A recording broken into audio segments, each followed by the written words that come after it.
Matt Bove and Briana Aldridge here at One Bills Drive. Sure, you heard Ken Dorsey, offensive coordinator for the Bills, is out.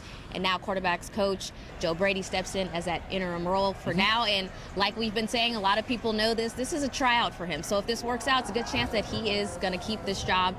But there is a lot. That's a lot to ask of someone. Yeah. On a short week. Yeah. You basically have a 30% chance, I think it is right now, to make the playoffs. So I think naturally when something doesn't go right, you want to point the finger at someone. That was Ken Dorsey. So now do you think it's even fair really to ask him to do all this and can really save the day and be the hero for this team? It's fair. It's not all on Ken Dorsey. I think that's one of the things that's kind of a balance of today. Did this need to happen? Yes, it needed to happen, but that does not mean Ken Dorsey is the only person at fault here. But let's look at the last 6 weeks. They've averaged 20 points a game. A team led by Josh Allen needs to average way more than 20 points a game. You know that Sean McDermott's not taking the fall. You know that Josh Allen's not taking the fall. That leaves us to Ken Dorsey. Why has the offense looked so stale? Why has it looked so vanilla? There are a lot of people who follow football, who cover football, and have said the Bills have become so incredibly predictable. Dan Orlovsky from ESPN, who is so smart, he knows so many of these intricacies, said the Bills are the easiest team in the NFL to prepare for offensively. When you hear somebody say that about your team, maybe it is time for a change. So I think them doing it now shows that they still think they have a chance this year.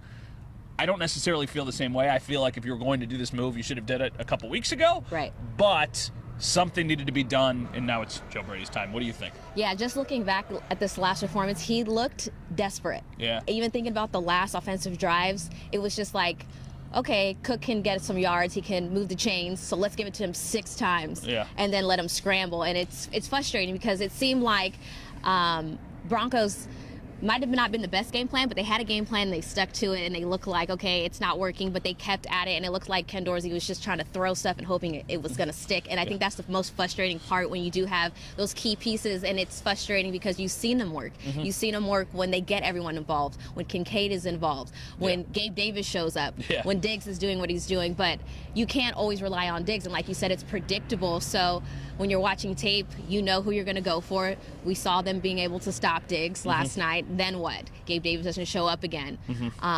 Nothing was happening in the run game. And then I think there was a lot of frustration, too. Cook has been really, in my opinion, reliable this season. He made a mistake early on, and we didn't see him for a while. And then we gave him the ball back, and we kept giving him the ball back and not switching it up. So I think Ken Dorsey really just didn't have many. I don't think too many Bills fans are sad about his departure. But I do agree with you where it doesn't all fall on him, for sure. Ken Dorsey's not the one dropping the ball and letting it hit his hands and bounce into a defender's hands and causing an interception. He's not the one who's forcing Josh into making a throw into a window that ultimately doesn't exist.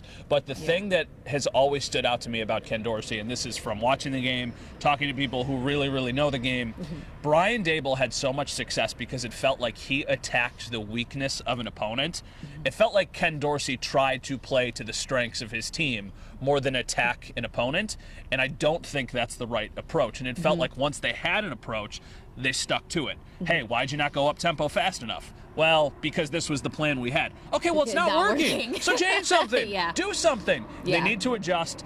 I don't think it's completely on him, but I do think that it was very clear that something needed to be done. And he's the guy who is ultimately going to take the fall. Yeah, so Ken Dorsey's out, so we can shift focus on if Joe Brady can do it. And I'm a little bit of a Joe Brady fan here just because I spent some time with him at LSU during just the biggest college offense you've seen. You covered a championship. What is that like? I saw it all. But honestly, it was honestly like a privilege to cover that team. Yes, we had Justin Jefferson, Jamar Chase, Terrace Marshall, but you also had, I think people forget, Clyde Edwards-Helaire. He was a big part of that offense. They were a passing team, but they could also run the ball effectively if they need to. So he had so many options. And I think with this Bills team, like, they have obviously Josh Allen, they have Stephon Diggs, but who else do they have? LSU had those players that were reliable, and they had their 2, their 3, and they even had a really solid running option. So I think that's the difference. We're talking about that's the biggest part of his resume. But does he really have those pieces? Can he only do it when he has those star pieces? Carolina, he did not have those pieces. I think I might be able to call plays if my wide receivers are Justin Jefferson and Jamar Chase and Joe Burrow's the one slinging the ball. What I need to see from Joe Brady, and this is not an easy thing to do, right? Like, hey, get ready to play the Jets, maybe the best defense in the NFL. The last time you played them, you had 4 turnovers. Good luck. What Joe Brady needs to show to me is that they have an easy button. And when I say that, I mean when it's 3rd and 4. You need a play that you know is going to work, that you know is going to convert, because that builds confidence for the team, and it also lets you get into that rhythm. That's the word that we've heard Sean McDermott say for the last month. They need to get into a rhythm. They need to get into a rhythm. Another thing Brian Dable always did, he had 5 or 10 plays that when, it hit the fan, you knew you were going to go to and they were going to work.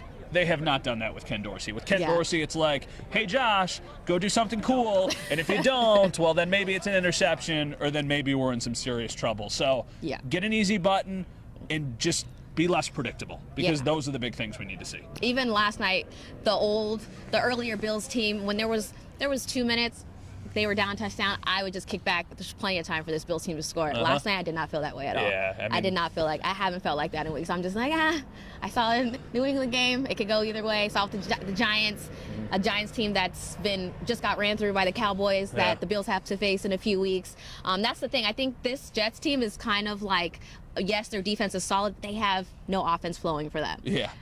Apparently, neither do the Bills.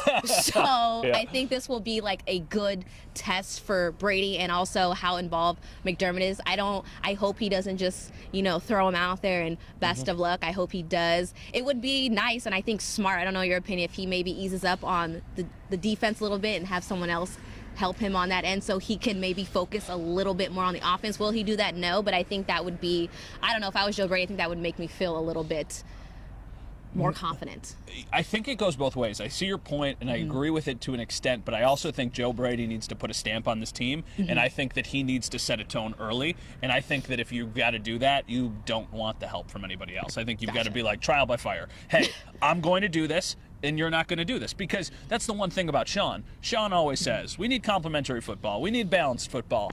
To hell with that. You need whatever's working. If running the ball is working, do that. If passing the ball is working, do that. They don't need to complement each other unless things aren't going well. They had complementary football yesterday. They actually ran the ball pretty well. Guess what? They still lost. So just find something that works and do that. So I see your point. I understand it. I think it does go a little bit both ways. Go both ways. I agree with you as how you ended that. You have to have confidence in him. I just hope it doesn't go one way and then now everyone's cancel Brady too. That's my biggest thing. It's a big ask of anyone to step in that role. Give them the rest of the season. Hey, they're 5-5. They got a 20% chance of making the playoffs. At this point, hey, just give it a shot. We'll see what happens. Just do your best. But your final thoughts going in facing the Jets, second time around. We know what happened. Still trying to forget week 1. But what does this Bills team have to do to at least hang with them and maybe put this one away? Just go score 24 points. If you can't hold the Jets to under that, then what are we doing here? But I don't even necessarily, I think the Bills are going to win, but I don't feel super confident that they're going to win, and that's just kind of the way the season has gone. I thought they'd beat Denver. I thought they would beat New England. I thought they would beat the Jets